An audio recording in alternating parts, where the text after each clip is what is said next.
पिछले एपिसोड में हमने देखा था कि जिनियो और बाकी सभी एक जगह पर आकर फंस गए होते हैं, लेकिन तब वहां पर वो यान आ जाता है जिसने काफी सारे मॉन्स्टर को कंट्रोल किया होता है और वो उन सारे मॉन्स्टर को कंट्रोल करते हुए सभी के ऊपर अटैक करवा देता है। इसलिए वो लोग भी वहां पर अपनी पावर का इस्तेमाल करते हुए वो यान के ऊपर अटैक करने की कोशिश करते हैं, लेकिन वो यान यहाँ पर ज्यादा पावरफुल दिखाई दे रहा था। और तब वहां पर शियाओ यान की एंट्री होती है जो अपनी पावर का इस्तेमाल करते हुए वो यान के ऊपर ही अटैक करना स्टार्ट कर देता है। इसलिए वो यान डर के मारे वहां से भाग निकलता है, ये कहते हुए कि वो बाद में आकर सारे लोगों से इसका बदला जरूर लेकर रहेगा। और इतना कहने के बाद वो वहां से चला गया होता है, जिसके बाद यहाँ से ये एपिसोड शुरू होता है। तो इस एपिसोड की शुरुआत में हम त्यानिंग टेम्पल के मॉन्क को देखते हैं जो उसी जंगल में फंसा होता है और उसके पास पिंगर खड़ी होती है जिसने अपने कई सारे डुप्लीकेट को बनाते हुए उस मॉन्क को चारों तरफ से घेर लिया होता है ताकि वो उसे यहाँ से जाने ही ना दे। जिसके बाद उसकी सारी की सारी डुप्लीकेट अब उस मॉन्क के ऊपर अटैक कर देती है। मॉन्क वहां पर अपनी पावर का इस्तेमाल करते हुए उनसे बचने की कोशिश कर रहा होता है, जहाँ उसने सारे के सारे डुप्लीकेट को एक ही अटैक करते हुए खत्म कर दिया था। ये देखकर पिंगर उससे कहती है, माना कि तुम्हारे पास पावर बहुत ज्यादा है लेकिन तब भी तुम यहाँ पर मेरा मुकाबला नहीं कर पाओगे। जिसके बाद वो दोबारा से मॉन्क के ऊपर अटैक करने वाली होती है, लेकिन जैसे वो उसके ऊपर अटैक करती है उससे पहले ही वहां पर वो मैसेंजर उस लड़की के साथ आ जाता है जो अपनी पावर का इस्तेमाल करते हुए पिंगर के ऊपर अटैक कर देता है। इसलिए पिंगर वहां से दूर आकर खड़ी हो जाती है। जिसके बाद वो मैसेंजर उस मॉन्क से पूछता है, मॉन्क क्या आप यहाँ पर ठीक है, आपको चोट तो नहीं लगी? जिस पर मॉन्क कहता है, मुझे तो यहाँ पर कोई चोट नहीं लगी, मैंने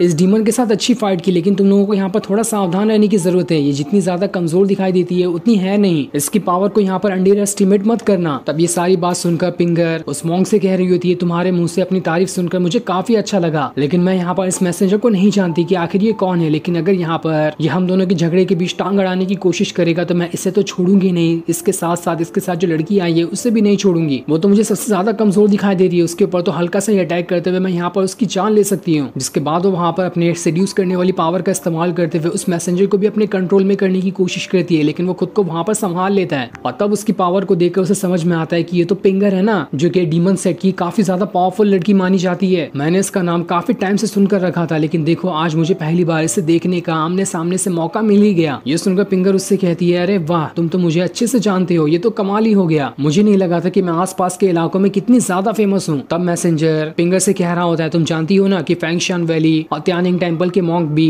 हमारा ही साथ दे रहे हैं, जिस वजह से तीनों ह्यूमन के सेक्ट जो है आपस में मिल चुके हैं ताकि वो डीमंस का खात्मा कर सके। तुम भी यहाँ पर डीमन सेक्ट से आई हो, इसलिए तुम हमारी सबसे बड़ी दुश्मन हो, इसलिए हम तुम्हें यहाँ पर नहीं छोड़ने वाले। तब पिंगर उस मैसेंजर से कह रही होती है, क्या तुम मुझे थोड़ा अच्छे से बता सकते हो कि यहाँ पर फैंगशान वैली से कौन है और त्यानिंग टेम्पल से कौन है, क्योंकि तुम तो मुझे किन्नू सेक्ट के दिखाई दे रहे हो। किन्नू सेक्ट का तो कोई बंदा मेरे पास भी है जिसके बारे में शायद तुम पहले से ही जानते हो कि वो डीमन सेक्ट को ज्वाइन कर चुका है। इसलिए मैसेंजर उसे बताना शुरू कर देता है कि कौन कौन से सेक्ट से आता है। ये सारी चीजें देखने के बाद पिंगर उन तीनों से कह रही होती है, इस ट्रेजर को हासिल करने का खेल तो धीरे धीरे करते हुए और ज्यादा इंटरेस्टिंग होते जा रहा है। नहीं जानती कि आखिरी में जाकर ये ट्रेजर किसके हाथों में जाएगा, लेकिन कुछ भी क्यों ना हो जाए हम डीमन सेक्ट वाले उस ट्रेजर को ह्यूमन के हाथों नहीं जाने दे सकते। इसलिए आज यहाँ पर हम तीनों को आपस में फाइट करनी पड़ेगी। ये सुनकर तो मॉन्क वहाँ पर अपना एक प्रोटेक्शन शील्ड बना देता है जिसके अंदर उसने उस मैसेंजर और उस लड़की को भी रख लिया था ताकि वो उन दोनों को भी वहाँ पर पिंगर के अटैक से बचा सके। दूसरी तरफ हम वेस्टर्न स्वॉम्प के उसी सुंदर वाली जगह का सीन देखते हैं जहाँ पर वो फॉर्च्यून टेलर और जोई आगे बढ़ रहे होते हैं और उन्हीं के पीछे वाइल्ड डॉग भी छुपते हुए आ रहा था ताकि वो ये देख सके कि कहीं जोई किसी मुसीबत में ना पड़ जाए। अगर वो किसी मुसीबत में पड़ेगी तो उसकी मदद करने के लिए वहाँ पर वाइल्ड डॉग आ जाएगा। जिसके बाद फॉर्च्यून टेलर एक जगह पर रुककर वहाँ पर पानी पीना शुरू कर देता है क्योंकि वो काफी टाइम से चलते हुए बहुत ही ज्यादा थक चुका था। इसके बाद वो जोई वहाँ पर बैठे हुए आपस में बातें करना शुरू कर देते हैं, लेकिन जैसे वो बातें कर रहे होते हैं वहाँ पर उस फॉर्च्यून टेलर को वाइल्ड डॉग दिखाई दे जाता है। ये देखकर तो वो भी हैरान था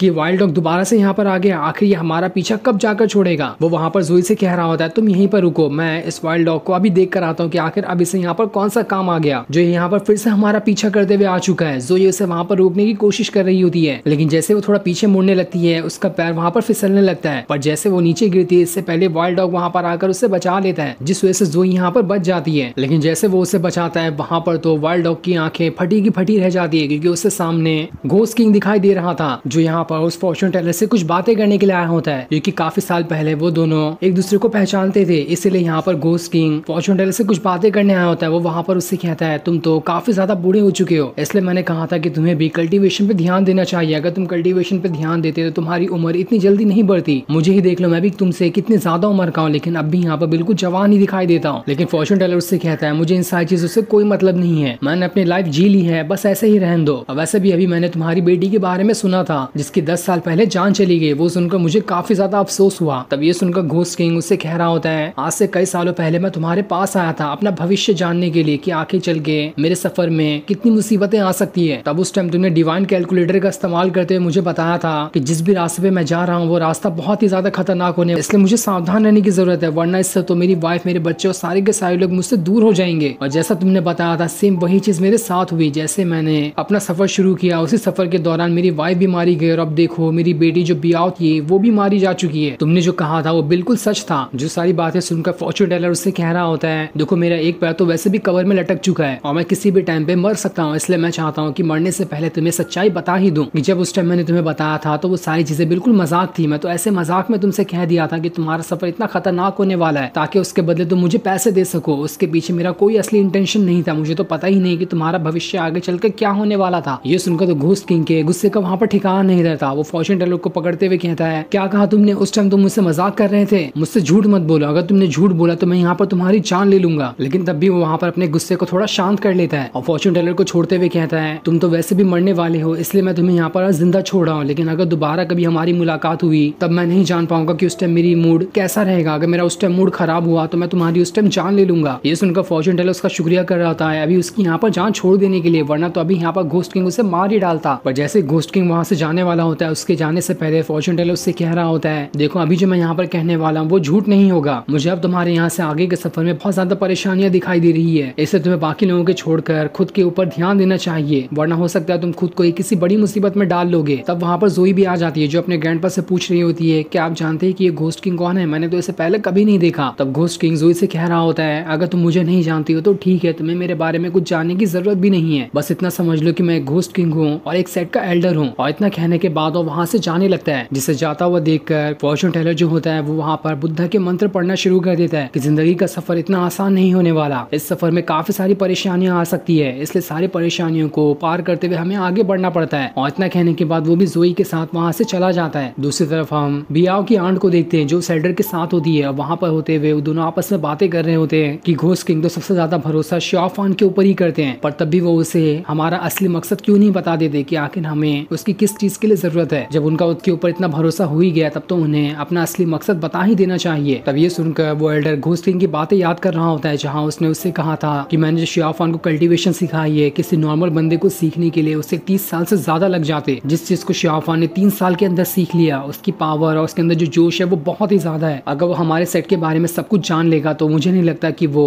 तब भी जाकर हमारे सेट का उतना साथ दे सकता है। हो सकता है आगे चलकर वो हमारे सेट के खिलाफ हो जाए, इसलिए हमें जो भी कदम लेना होगा वो सोच समझ के लेना होगा। शियाओफान के ऊपर उतनी पूरी तरह से भरोसा नहीं कर सकते क्योंकि उसके अंदर खून तो अब भी इंसानों का ही दौड़ रहा है। दूसरी तरफ हम शियाओफान को देखते हैं जिसके पीछे जूकी होती है। वो दोनों वहाँ से आगे बढ़ रहे होते हैं जहाँ जूकी शियाओफान का पीछा कर रही होती है, लेकिन शियाओफान भी अपनी पावर का इस्तेमाल करते हुए वहाँ से आगे बढ़ रहा होता है। लेकिन जैसे वो आगे बढ़ता है जूकी अपनी स्वॉर्ड का इस्तेमाल करते हुए उसे वहाँ पर रोक लेती है और उसके गर्दन के ऊपर अपनी स्वॉर्ड रखते हुए उसे कहती है, पीछे मुड़ो, मुझे तुम्हारी शक्ल देखनी है। इसलिए शियाओफान वहाँ पर अपना हुड निकाल देता है और जब इतने करीब से जूकी शियाओफान को दोबारा देखती है तो वहाँ पर आसपास बिजलियां गिरने लग गई थी क्योंकि उसने काफी सालों के बाद इतने करीब से शियाओफान को वापस देखा था। और इन दोनों को देखने की वजह से यहाँ पर इतना जो भयंकर ऑरा बाहर निकल रहा होता है उससे पूरे जंगल में ही तूफान सा आने लग गया था। ये देखकर तो पिंगर भी एकदम ज्यादा हैरान रह जाती कि अरे यहाँ पर अचानक से ये हो क्या रहा है। इसलिए वो उस मैसेंजर बाकी सभी को वहां से छोड़कर उसी तरफ बढ़ना शुरू कर दी थी जहाँ पर अभी शियाओफान है, ताकि देख सके कि अचानक से वहां पर होने क्या लग गया। इसलिए उसके पीछे वो मैसेंजर और बाकी लोग भी चले जाते हैं। तो वहीं हम बाकी लोगों को भी देखते हैं जो सभी यहाँ से उसी तरफ बढ़ना शुरू कर देते हैं जहाँ पर भी शियाओफान और जूकी है। उन्हें भी लग रहा होता है कि वहाँ पर अचानक से ये होने क्या लग गया। उन्हें तो लग रहा होता है कि कहीं वहाँ पर ट्रेजर तो नहीं आ गया, इसलिए सारे के सारे लोग उसी तरफ बढ़ना शुरू कर देते हैं। आती ये सारी चीजें देखकर फॉर्चून टेलर, जोई और वाइल्ड डॉग भी एकदम ज्यादा हैरान थे, लेकिन उन्हें यहाँ पर इन सारी चीजों से कोई मतलब नहीं था, इसलिए वो तीनों वहां से चले जाते हैं। जिसके बाद हम शियाओफान और जूकी को देखते हैं जो दोनों आपस में एक दूसरे को देख रहे होते हैं। तब काफी देर तक एक दूसरे को देखने के बाद जूकी वहाँ पर शियाओफान से सवाल करती है कि जब तुम्हारे पास अच्छा मौका था मेरी जान लेने का तब तुमने उस टाइम मुझे क्यों नहीं मारा, आखिर उस टाइम तुमने मुझे जिंदा क्यों छोड़ दिया? तुम चाहते तो उसी टाइम मेरी जान ले सकते थे पर तुमने ऐसा नहीं किया, मुझे इसका जवाब चाहिए। लेकिन शियाओफान अभी उसे वहाँ पर कोई जवाब नहीं देता। वो वहाँ पर उस टाइम को याद करने लगता है जब 10 साल पहले वो अपने सेट में हुआ करता था। वहाँ पर वो जूकी के साथ काफी अच्छे पल को बिताया करता था। वो जब भी किसी मुसीबत में पड़ता तो वहाँ पर सबसे पहले उसे बचाने के लिए जूकी ही आई होती है ताकि वो शियाओफान को हर खतरों से बचा सके। हर टाइम उसने शियाओफान की मदद की थी ताकि उसे हर खतरों से बाहर निकाल सके। यही सारी चीजें वहाँ पर शियाओफान याद कर रहा होता है। जिसके बाद वो वहाँ पर जूकी से कहता है 10 साल पुरानी चीजें क्या तुम्हें याद है? उस टाइम तुम मुझे बचाने के लिए अपनी जान तक खतरे में डाल दिया करती थी। तुमने हर चीजों को सैक्रिफाइस किया, वो भी मेरे लिए। इसलिए मैंने तुम्हारे ऊपर अटैक नहीं किया क्योंकि जिस इंसान ने मुझे बचाने के लिए इतनी ज्यादा मेहनत की हो उसे मैं ऐसे कैसे मार सकता हूँ। यही वजह थी कि मैंने तुम्हारे ऊपर अटैक नहीं किया और तुम्हें वहां पर जाने दिया। ये सारी चीजें सुनकर तो ज़ूकी वहां पर शियाफान से कह रही होती है, भले से तुम डीमन चीजों को कल्टीवेट क्यों ना करते हो, लेकिन अब भी तुम्हारा दिल वही 10 साल पुराना शियाफान जैसा ही है, जो कि बिल्कुल मासूम सा इंसान था। जिसके बाद वो भी शियाफान के साथ बिताए हुए पलों को याद करने लगती है, जब शियाफान ने उसे भी हर खतरों से बचाने की कोशिश की थी। जैसे वो हमेशा हर खतरों में शियाफान की मदद करती, वैसे शियाफान भी अपनी पूरी कोशिश करता है ताकि वो ज़ूकी को हर खतरों से बचा सके। यही सारी चीजें वो यहाँ पर याद कर रही होती है, क्योंकि इन दोनों की दोस्ती 10 साल पहले बहुत अच्छी चल रही थी, जहाँ पर ज़ूकी को तो शियाफान पसंद भी आने लग गया था, लेकिन शियाफान को सबसे ज्यादा बियाव पसंद आ रही थी और वो ज़ूकी को सबसे अच्छी दोस्त मानता था। इस वजह से इनकी दोस्ती 10 साल पहले बहुत अच्छी थी और जब से ये डीमन पाथ शुरू किया है शियाफान ने, तब से ये दोनों अलग हो चुके हैं। लेकिन अलग होने के बाद भी आज भी शियाफान उन सारी चीजों को याद करता है, तभी तो उसने वहां पर ज़ूकी को छोड़ दिया था। जिसके बाद ज़ूकी शियाफान से कहती है, अभी तक के कुछ नहीं बदला है, तुम चाहो तो वापस आ सकते हो हमारे पास। तब शियाफान ज़ूकी से कहता है, आज पूरे के पूरे 10 साल हो चुके हैं, 10 साल बाद किसी ने मुझे शियाफान के नाम से पुकारा है, वरना तो सारे के सारे लोग मुझे घोस्टली ही कहा करते थे, जो नाम मुझे काफी ज्यादा पसंद भी था। ये सुनकर तो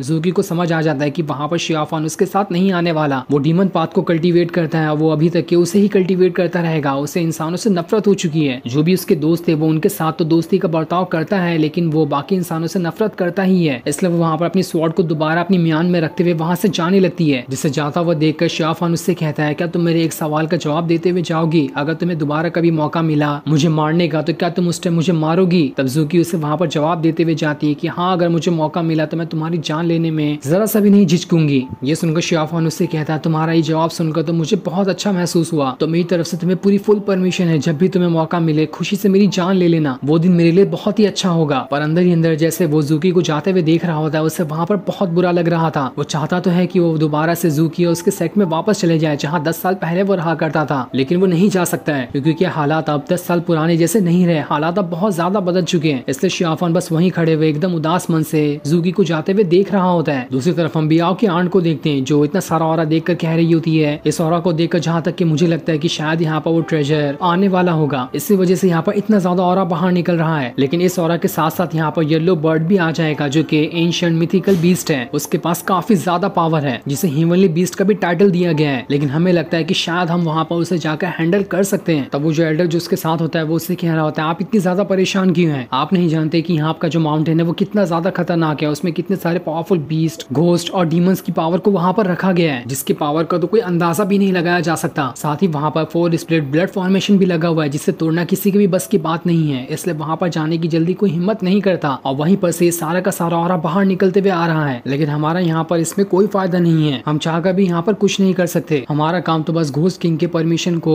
पूरा करना है, जो वो कहेंगे हमसे करने के लिए हमें वो ही करना पड़ेगा। दूसरी तरफ हम सारे के सारे लोगों को देखते हैं जो उसी माउंटेन की तरफ बढ़ रहे होते हैं, जहाँ पर सबसे पहले आगे पिंगर होती है, जिसके पीछे वो मॉन्क का बाकी सारे लोग भी थे। लेकिन जैसे वहाँ पर आगे बढ़ रहे होते हैं, वहाँ पर काफी सारे सी मॉन्स्टर आ चुके थे, जिन्हें देखकर तो पिंगर भी वहाँ पर हैरान रह जाती है कि यहाँ पर इतने सारे मॉन्स्टर क्या करने के लिए आ गए। तब उसे पता चलता है कि सारे के सारे मॉन्स्टर तो ह्यूमंस के पीछे हैं, ये तो बहुत अच्छा हो गया। इसलिए वहाँ पर कई सारे मॉन्स्टर को मारते हुए बाकी मॉन्स्टर को और ज्यादा भड़काने की कोशिश करती है, ताकि वो सारे के सारे ह्यूमन का यहाँ पर खात्मा कर सके, जिसके बाद तो वो आसानी के साथ यहाँ से चली जाएगी। इसलिए वो वहाँ पर उन मॉन्स्टर के ऊपर अटैक करने के बाद वहाँ से भाग रही होती है, जिस वजह से काफी सारे मॉन्स्टर वहाँ पर मारे जाते हैं। ये देखकर तो बाकी मॉन्स्टर के गुस्से का ठिकाना नहीं था। वो मॉन्स्टर वहाँ पर अपने और साथियों को बुलाना शुरू कर देते ताकि वो यहाँ पर सभी की जान ले सके। तब उन्हें आगे बढ़ते हुए वहाँ पर ह्यूमंस दिखाई दे जाते हैं। उन्हें लगता है कि यहाँ पर ये काम ह्यूमंस का ही है, जिन्होंने उसके साथियों को यहाँ पर जान ले ली। इसलिए सारे के सारे मॉन्स्टर अब उस मैसेंजर उसके साथियों का वहाँ पर पीछा करने के लिए तैयार हो जाते हैं और मॉन्स्टर ने वहाँ पर उन सभी के ऊपर अटैक करना भी स्टार्ट कर दिया था, जिस वजह से जैसे ही वहाँ पर मॉन्क का बाकी लोग आगे बढ़, चारों तरफ से पानी भरना शुरू हो जाता है और उस पानी के अंदर से कई सारे सी मॉन्स्टर बाहर निकल कर आने लगते हैं, जिन्होंने उस मॉन्क का बाकियों को वहाँ पर चारों तरफ से घेर लिया होता है। ये देखकर तो वो लोग भी हैरान थे कि अरे यहाँ पर इतने सारे मॉन्स्टर कैसे आ गए। मॉन्क वहाँ पर अपनी पावर का इस्तेमाल करते हुए दोबारा से एक प्रोटेक्शन शील्ड बना लेता है ताकि वो मॉन्स्टर के अटैक से बच सके। ये सारी चीजें देखकर तो पिंगर काफी ज्यादा खुश हो रही होती है, क्योंकि उसने तो यहाँ पर आग लगा दिया, सारे के सारे मॉन्स्टर को ह्यूमंस के खिलाफ भड़का दिया है, जिस वजह से तो अब वो मॉन्स्टर ह्यूमन का पीछा नहीं छोड़ने वाले। अब वो तो यहाँ से बड़ी ही आसानी के साथ बचकर निकल जाती है। दूसरी तरफ हम शियाफान को देखते हैं जो आगे बढ़ रहा होता है, जहाँ आगे बढ़ते हुए उसे काफी अजीब जगह दिखाई देती है, जहाँ पर उसे कोई भी मॉन्स्टर कोई भी वहाँ पर खतरा नहीं दिखाई दे रहा था। ये देखकर तो वो भी हैरान रहता है कि आखिर वेस्टर्न स्वैम्प में ऐसी जगह कहाँ पर से आ गए जहाँ पर कोई भी मॉन्स्टर नहीं है। साथ ही आसपास के पेड़ों को देखकर उसे पता चलता है कि सारे के सारे पेड़ तो हजारों साल पुराने हैं। ऐसा लग रहा है कि पिछले हजारों सालों से यहाँ पर कोई भी नहीं आया और ये सारी जगह वैसी की वैसी है अभी तक के। इसलिए वो आसपास की जगह की अच्छे से तलाशी लेना शुरू कर देता है ताकि देख सके कि आखिर किस तरह की मिस्टीरियस जगह है। वो वहाँ पर अपनी लकड़ी पे खड़े हुए आगे बढ़ बढ़ रहा होता है, जहाँ उसे एक दीवार दिखाई देती है जो कि किसी पहाड़ का हिस्सा था और वो सारा का सारा पहाड़ पेड़ की लकड़ियों से बना होता है। ये देखकर तो शाहफान भी हैरान थे कि क्या अजीब चीज है यहाँ पर। ऐसा लग रहा है कि इस जंगल में लकड़ियों का बना हुआ कोई ब्रिज आ चुका है, पर आखिर यहाँ पर इस ब्रिज को बनाया किसने और ये ब्रिज कहाँ तक जाता होगा। इसलिए वो वहाँ पर उस ब्रिज का पीछा करना शुरू कर देता है ताकि देख सके कि ये जगह कहाँ पर जाकर खत्म होती है। और जैसे वो वहाँ से आगे बढ़ता है वो किसी अजीब सी जगह पर आ चुका था जहाँ पर पूरा का पूरा पेड़ों का जंगल बना होता है, जो जगह बहुत ही ज्यादा अजीब और भयानक दिखाई दे रही थी। ये देखकर तो वो भी हैरान था कि आखिर यहाँ पर इतने बड़े बड़े पेड़ कैसे आए, जरूर इसके पीछे कोई ना कोई खास बात तो होगी ही। ऐसे यहाँ पर इतने बड़े बड़े पेड़ तो हवा में नहीं उग जाते, इसलिए वहाँ से और ज्यादा आगे जाने का तय करता है ताकि देख सके कि आखिर इन सारी चीजों के पीछे असल में सच्चाई क्या है। लेकिन वो जितना आगे जा रहा होता है वो जगह तो खत्म होने का नाम ही नहीं ले रहा था। वो पेड़ तो शाहफान को आगे बढ़ाते हुए लग रहा था कि आसमान तक ले जाएंगे, और वैसे ही आगे बढ़ते हुए शाहफान तो बादलों तक पहुंच गया होता है, लेकिन तब भी वो रास्ता खत्म होने का नाम ही नहीं ले रहा था। शाहफान को लग रहा होता है कि कहीं वो किसी गलत रास्ते पे तो नहीं आ गया, लेकिन तब भी वो पीछे मुड़ने का नहीं तय करता और वहां से आगे ही बढ़ते जा रहा होता है, जहाँ पेड़ों के पत्तों का कलर भी बदल चुका था। ये देखकर शाहफान हैरान रहता है कि अब यहाँ की जगह भी बदलते जा रही है, और अब जिस जगह पे वो आ गया होता है वो जगह बहुत ही ज्यादा सुंदर दिखाई दे रही थी। वहां आने के बाद तो वो भी खुश हो जाता है क्योंकि उसके सामने एक बहुत ही बड़ा और पावरफुल पेड़ दिखाई दे रहा था, जिसे देखकर वो खुद में कहता है इतने सारे बड़े ब्रिज के ऊपर एक बहुत ही सुंदर सा पेड़ रखा हुआ है, लेकिन आखिर ये किस चीज का पेड़ है मुझे इसके बारे में तो कुछ भी नहीं पता। जो सीन दिखाते ही ये एपिसोड यहीं पर एंड हो जाता है। Thanks for watching.